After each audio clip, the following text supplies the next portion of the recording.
So I guess George Stokes posed the problem as part of a prize called Smith's Prize Exam in the 1850s. And you're actually only allowed to choose the problem for these prize exams if you have like really epic sideburns. Today I'd like to talk about the Stokes Kelvin Theorem, and the idea here is we're gonna imagine a sphere. I like to think of this like, when they're making movies and they have like motion capture, so they put a bunch of dots on things. So imagine like a sphere with like a bunch of little dots all over it. Then we're going to slice this sphere with some different planes, and we're always going to imagine the sphere rotating as if the axis was a straight vertical axis. And then I want you to imagine, what would this look like if you could only see the information that was in the plane? So you live in the plane and there's going to be like these little red dots on the sphere, but you can't see the whole sphere. All you can see is the red dots that are in the plane. Okay, so I'm drawing the plane and the slice of the sphere that is the intersection of the plane and the sphere. Okay, in this first picture, there's going to be a bunch of red dots because the red dots all live on this equator. And then as the sphere rotates along this axis of revolution, this dot will never disappear. It will just move all the way around the circle. So what you're going to see in this picture is a bunch of red dots that are all moving perfectly along the perimeter of this circle.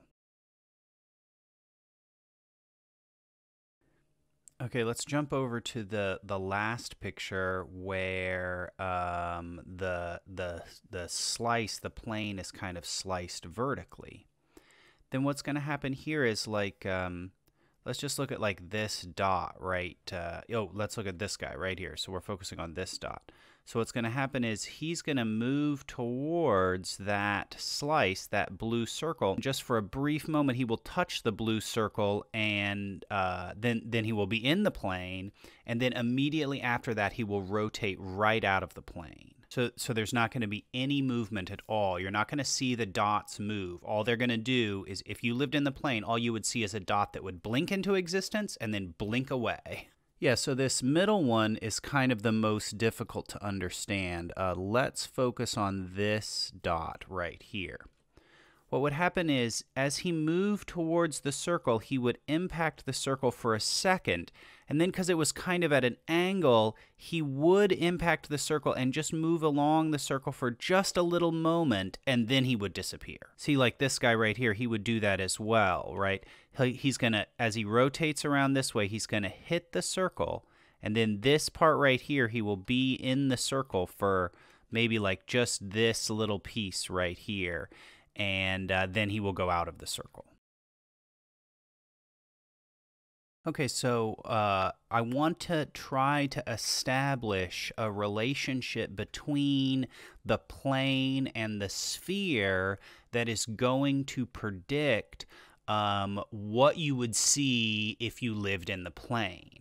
The key to cracking this egg is to look at the vectors that are normal to the plane. So I'm going to draw these normal vectors. How do you draw this one? Oh, geez. Actually, I'm going to fix this picture. This isn't perfect. This isn't exactly how I wanted it. How I want this slice to be, I want it to be like this.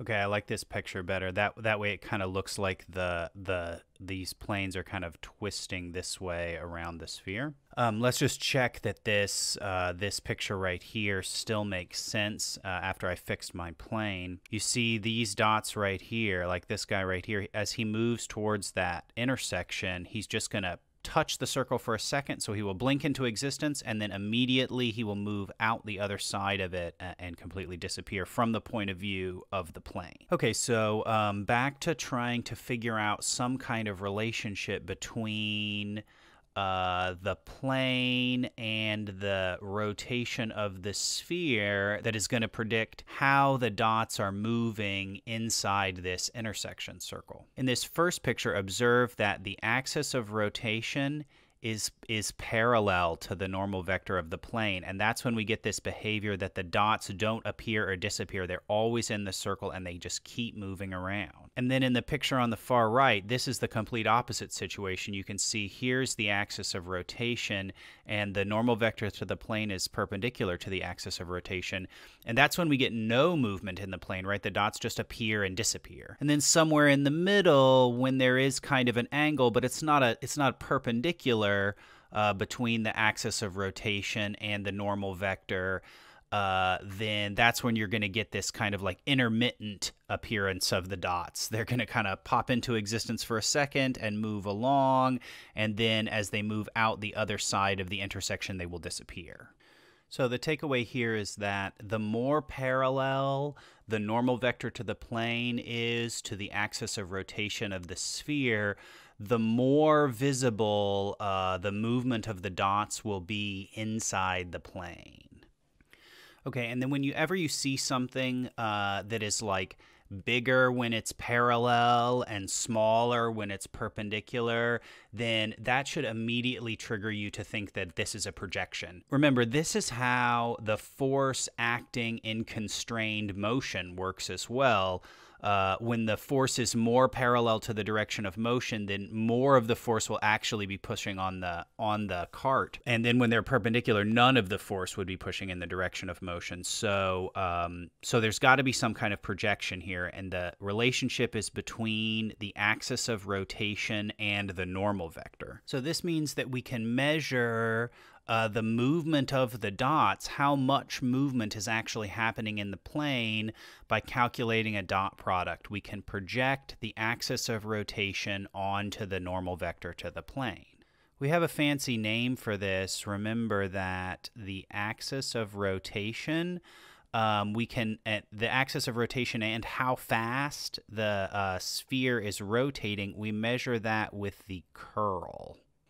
So now I'm imagining that this sphere is being caused to spin by some force field, and then if we calculate the curl of that force field, it will be a vector, and the magnitude of the vector will be how fast the sphere is spinning, and the direction of the vector will be in the axis of rotation. Also, I just can't stop myself. I don't like to write this curl. I like to write grad cross F. That's the curl. So if we wanted to measure how much the dots were actually moving in the plane, you need to do the dot product of grad cross F dot N. Okay, so this leads us to the actual result.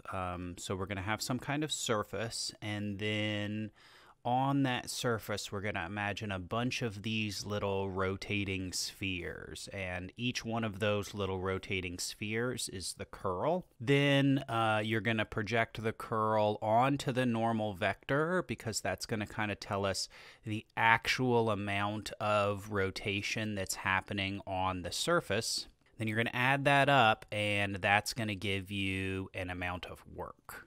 I like to imagine that there was like a little mass on the path of the intersection, and then each time one of these little red dots is actually on the circle, it pushes the mass along.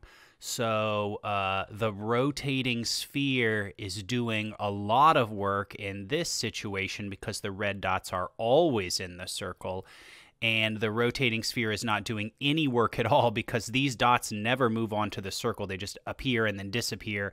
And then this circle right here, there's kind of a medium amount of work being done because the dots exist for a little bit and push it, and then they disappear out of the circle. The argument for why the Stokes Kelvin theorem is true is very similar to the argument for Green's theorem. If you have a particle that's being pushed around a path by the force field, and you measure the curl at each point on the interior of the region, then the two curls on the inside will cancel, And then the only thing that you'll be left with is the work done to push the particle around the boundary. Okay, I'm getting rid of that drawing. That was the worst drawing I've ever made in my whole life. Let's do an example.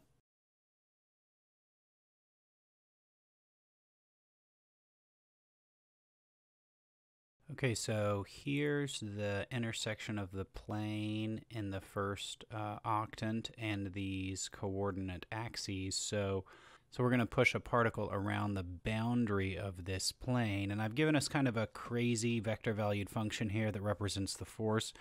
We can look at it, but you don't really need to understand what F looks like in order to solve these problems. A lot of times it just makes the picture just like really busy and hard to understand. Let's see what it looks like. Yeah, so you can see here's the vector field. And we're going to figure out how much work this field would do if it pushed a particle around this boundary. Okay, so we measure the curl of a vector field with del cross F. So I'm just setting up a vector with partial derivatives in each of the components, and then I'm just plugging all that into the determinant of a matrix so that we can calculate the cross product. Okay, so I'm going to cover up the first row and the first column and then just do the determinant of this matrix right here.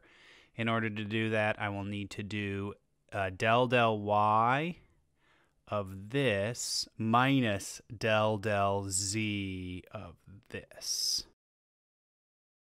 Okay, now for the j term, remember it always goes plus minus plus. So the j term automatically has a minus in front of it. And then I'm covering up the first row and the middle column. So I need to take the x partial derivative of this and subtract the z partial derivative of that.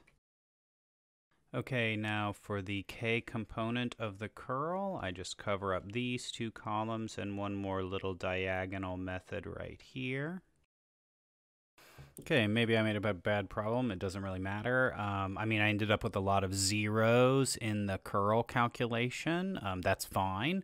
It just means that this vector field will not cause any curling to happen in the x direction and not cause any curling to happen in the y direction. So this means in our little spheres that we are imagining rotating, that means that the axis of rotation points straight down the y-axis. Okay, so in the formula, you need to do the curl of the vector field dot product with a vector that's normal to the surface. So I've done the curl, so now I need to do the vector that's normal to the surface. Now, this surface, you can either view it as a level curve of a 4D function, or you can just observe that it's a plane, and remember that the coefficients of the plane are always, if you make a vector out of the coefficients of the plane, then that will always be a normal vector. But I need n to be a unit vector, so I just found the magnitude. I don't know if anybody watched my last video, but I messed this up. 4 plus 1 plus 9 is 14. I don't know how this happened, but I got 15 last time. Wow. Okay, now I need to set up some region to integrate over. I choose the XY plane. In this problem, it doesn't matter. You could choose the YZ plane or the XZ plane if you want. You know, I default to X and Y if it doesn't matter which one you choose. Okay, and then since I have an explicit function for the surface, I can just use this very convenient form for d sigma. So if I view this plane as an explicitly defined surface, I will get z equals 6 minus 2x minus 3y. So this means d sigma will be the square root of, I'm doing the x partial derivative, and then the y partial derivative, plus 1. Okay, and I get d sigma here is the square root of 14 dx dy. Now, we got this square root of 14 earlier when we calculated the magnitude of the normal vector, and here we're getting it again when we calculate d sigma. So as you go through these problems, I'd like you to check and see, maybe this is a coincidence, maybe this is a fluke because I made up such an easy problem, or maybe this will happen all the time. So just as you go through these, see if you can find some kind of pattern for this. Maybe this will happen all the time, maybe it won't. Okay, I'm running out of room at the bottom here. I hope I can fit this all on one page. All right, let's do this. The curl, we got 0, -2, 0. Then n, we got, so far I've done the curl. Now I've got to do n. This will be 2 over square root of 14, 3 over square root of 14, and then 1 over square root of 14. Why do my 14s look like 19s? Okay, so just to keep track of all the pieces here, this is grad cross f. And this is n. And this is d sigma. Okay, I made a poor choice. I did dx first, then dy. I don't know why. That's dumb. Let's do dy then dx. That's just a better default. Okay, so wow, this really simplifies. So when you do dot products, right, I'm just doing 0 times this, and I get 0. Then -2 times this, and I get -6 over the square root of 14. And then 0 times this will give me 0. And then this square root of 14 in the denominator is going to cancel with that square root of 14 right there. So all I end up with is -6. And then just to set this up using the laser beam method, I'm imagining a line parallel to the y-axis. This will enter at y equals 0 and exit at y equals -2/3 x plus 2. And then these x's go from 0 out to 3. I need to just summarize what went on here and how this process works. So basically, you just need to find all of the pieces that are on the right side of Green's theorem. The curl you find by doing a cross product. N you find by calculating some kind of gradient. And then d sigma you find using some kind of like square root of partial derivatives formula. Once you calculate all those pieces, you just plug them in, do a dot product. A lot of things are probably going to simplify, and then you should be left with a relatively easy double integral to calculate. When you look at this, it may not be immediately obvious that this was the easy way to solve this problem, but it really was. Remember, the path that we're moving this around is a path in 3D space. So if I was going to do this the brute force way, I would have to find 3 different parameterizations, then plug that into 3 differential forms, mdx plus ndy plus pdz, do all 3 of those integrals, and then add them together. So even though this process has a lot of little pieces in it, ultimately it really is kind of a slicker, faster, easier way to get the answer. In general, given a choice, I would almost always choose to do a double integral over a line integral. So that's really the value of Stokes' theorem when it comes to simplifying calculations. Okay, now let's do one where the normal vectors are variable. So I've made up some crazy looking force field. I do not want to look at the graph of this vector valued function in 3D.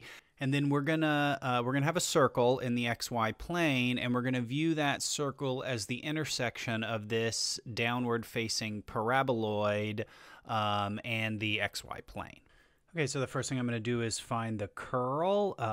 So I'm covering up the first row and the first column, and then I'm doing this diagonal minus this diagonal. So I get 1 minus 1. Why does this keep happening to me? Stop it, math. I'm changing the problem. I'm changing the problem. I'm gonna put a 2z right here so this doesn't happen again. All right, now I get, what do I get now? Now I get 1 minus, now this is going to be 2z, so I get 1 minus 2. Thank you, math. Okay, now I need to do this diagonal minus that diagonal. Okay, so this time we get a curl that is variable. So, yeah, so that's it. We get a curl that's variable. Sweet. Next step. Okay, now I'm going to calculate the normal vector, and you can see to find the normal vector, what I've done is take the surface and try to write it as a level curve. Then I'm thinking of this as being some kind of function of 3 variables, so this is now like a 4D function, and my surface is a level curve of this 4D function. So I can always just calculate a normal vector by doing the gradient of this 4D function. Okay, now I need to find a unit normal vector, so I just take the normal vector and divide it by its magnitude. And man, when I look at this, this really looks like the same thing that I would get when I calculate d sigma.